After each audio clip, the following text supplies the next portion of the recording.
Você acredita no purgatório? Vem comigo agora pela Bíblia.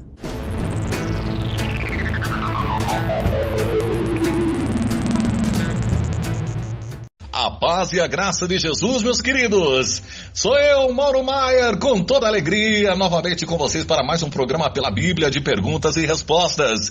E aí, é com você, professor? Olá, Mauro, que bom estarmos juntos mais uma vez. Vamos lá, estou ansioso para saber da nossa pergunta para podermos entender a resposta. Maravilha, professor, maravilha! E olha, no programa de hoje nós vamos entender na Bíblia a pergunta do nosso querido irmão Carlos Alberto Cavaletti, de Florianópolis, na Santa e Bela Catarina. Ele pergunta: existe um purgatório? É com você, professor, direto pela Bíblia. Uma pergunta muito interessante, viu, Mauro? Até porque tem a ver com o pós-morte. Bom, vamos tratar dela agora pela Bíblia.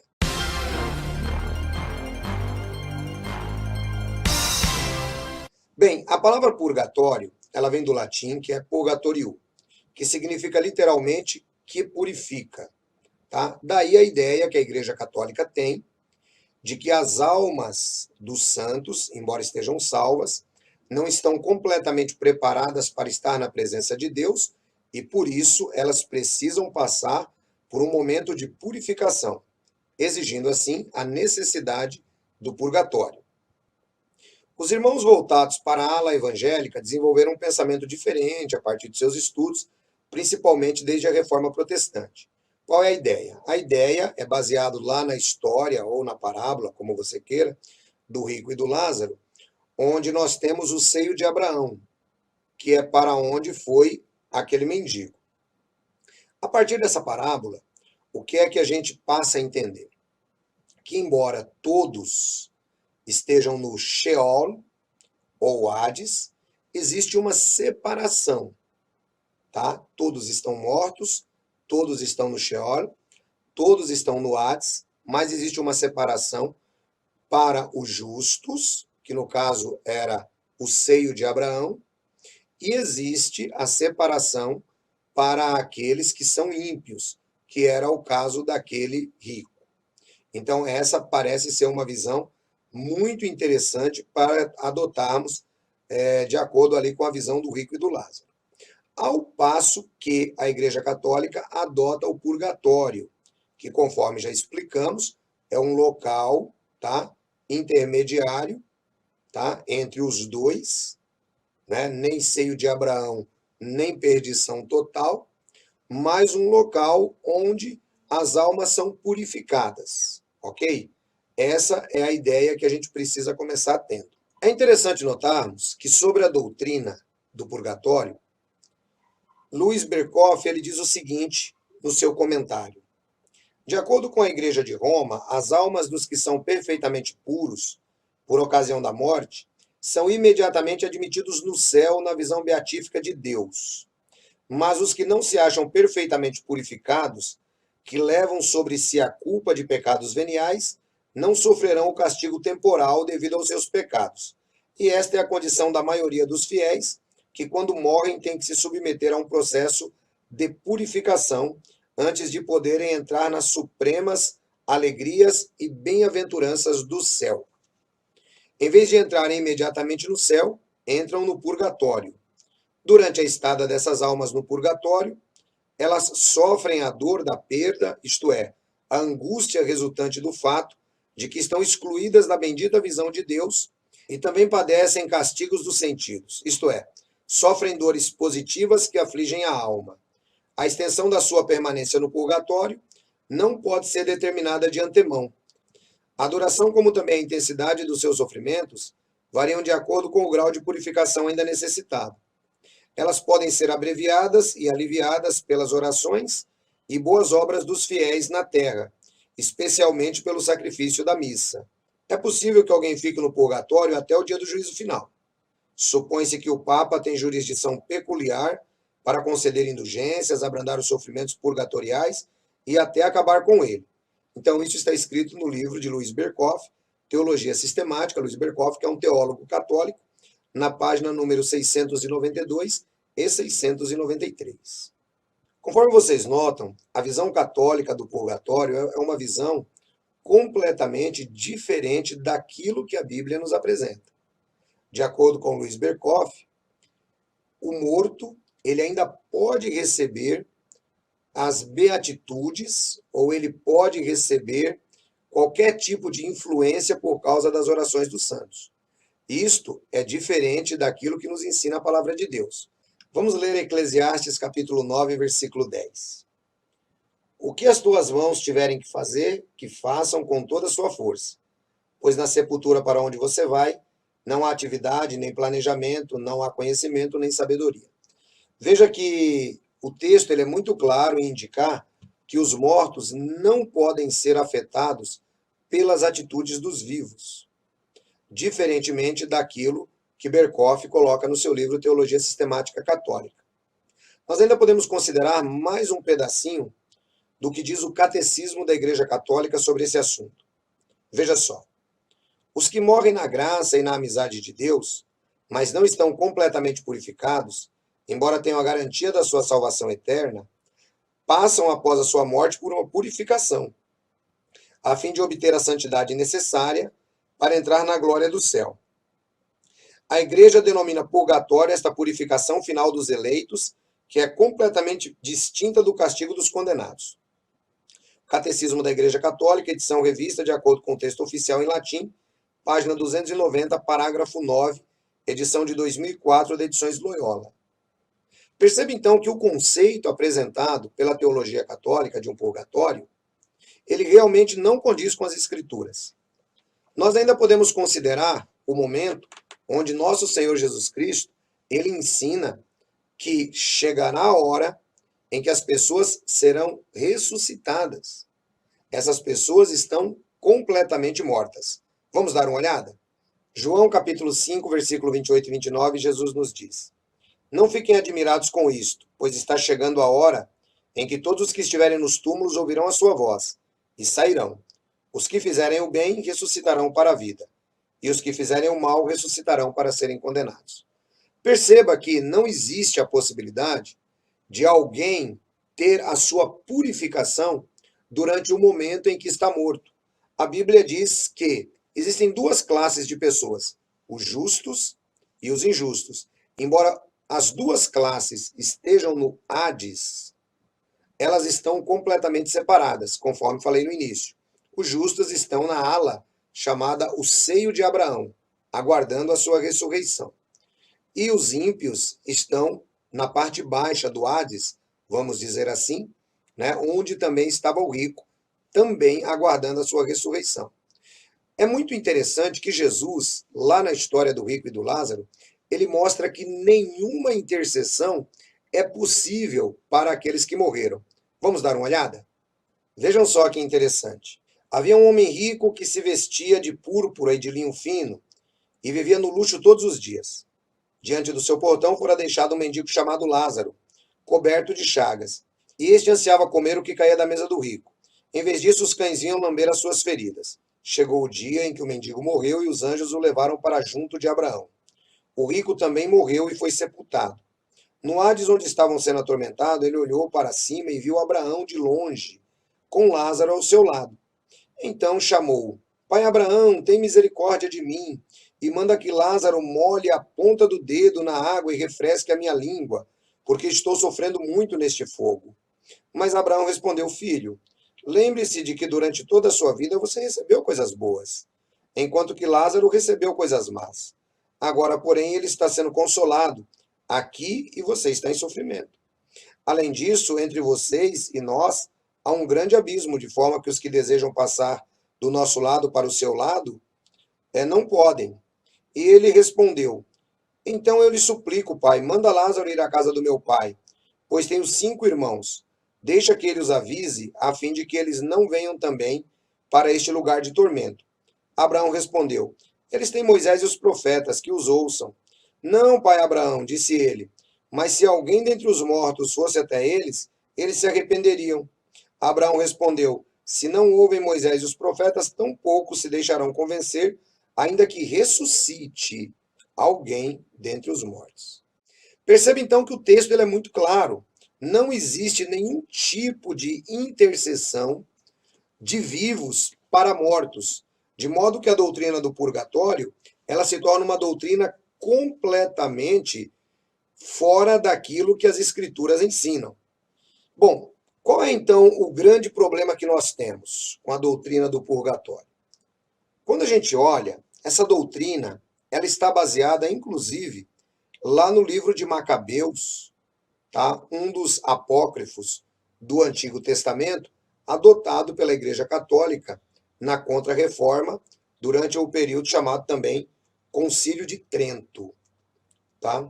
Então, lá no livro de 2 Macabeus, eles fazem a exposição dessa possibilidade, né, da pessoa ter a sua alma purificada. Mas a Bíblia nos diz, conforme percebemos agora no livro de Lucas, e também no livro de Hebreus, capítulo 9, versículo 27, está reservado aos homens morrerem uma única vez, e depois disso, o juízo. A promessa que Jesus Cristo fez ao ladrão que estava na cruz do seu lado foi a seguinte: em verdade eu te digo que hoje estarás comigo no paraíso. Por quê? Porque naquele mesmo dia em que eles morreram, tanto Jesus quanto o malfeitor foram para o paraíso. O paraíso, diga-se, o seio de Abraão. Veja que o malfeitor, ele pediu para Jesus para ir para o reino. Jesus não levou ele para o reino. Jesus disse que ele estaria no paraíso. Ou seja, ele estaria na parte boa do Hades, morto, aguardando a ressurreição. Esta é a ideia que a Bíblia nos traz. E Jesus, naquele dia, conforme sabemos também, morreu e foi para o Hades. Claro que estava na parte boa do Hades, conforme nós sabemos. Você não acha, por exemplo, que se houvesse um purgatório, Jesus teria dito àquele malfeitor: olha, você vai para o purgatório, lá você vai ter que se purificar dos seus pecados, e depois a gente vai se encontrar lá no reino futuro? Talvez teria que ser essa a explicação de Jesus, mas não foi. Jesus foi muito claro: em verdade eu te digo que hoje, no dia em que nós estamos morrendo, você estará comigo no paraíso. Diga-se, no paraíso, não no reino. Esse ladrão, ele será ressuscitado lá no juízo final. Além disso, nós também não encontramos qualquer referência nas Escrituras que os vivos possam praticar boas obras para que os mortos possam ser beneficiados. Essa doutrina não existe na Bíblia.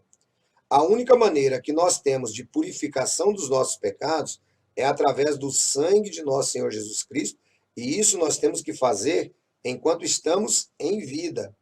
Tudo quanto a tua mão achar para fazer, faze-o. Se você tem que aceitar a Jesus, tem que ser hoje. Não adianta pensar como os mormons, que haverá um batismo por você depois disso.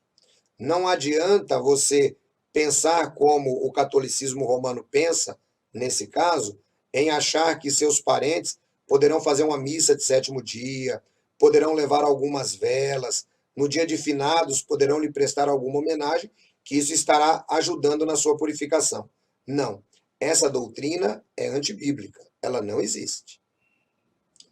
Podemos nos lembrar aqui das palavras do apóstolo João: se andarmos na luz, temos comunhão com Jesus, e o sangue de Jesus, seu Filho, nos purifica de todo o pecado. 1 de João, capítulo 1, versículo de 7 até o 9. Perceba, então, que qualquer coisa que nós pudermos fazer tem que ser feito em vida. Tudo aquilo que você pode fazer por alguém que você ama tem que ser feito em vida. Não adianta nada depois de morto. Cada pessoa é responsável por si. Conforme eu citei, Hebreus capítulo 9, versículo 27, está reservado aos homens morrerem uma vez, e depois disso segue-se o juízo. De modo que são muitos textos na Bíblia, conforme nós acabamos de apresentar aqui, que nos apresentam uma esperança de ressurreição. Uma ressurreição melhor, conforme nos diz o livro de Hebreus, também no capítulo 11, falando sobre os heróis da fé. Uma ressurreição melhor ou uma ressurreição pior. A ideia de que os mortos estão em um purgatório, né, recebendo qualquer tipo de benefício por parte dos vivos, para que possam ser purificados perante Deus, é uma ideia antibíblica.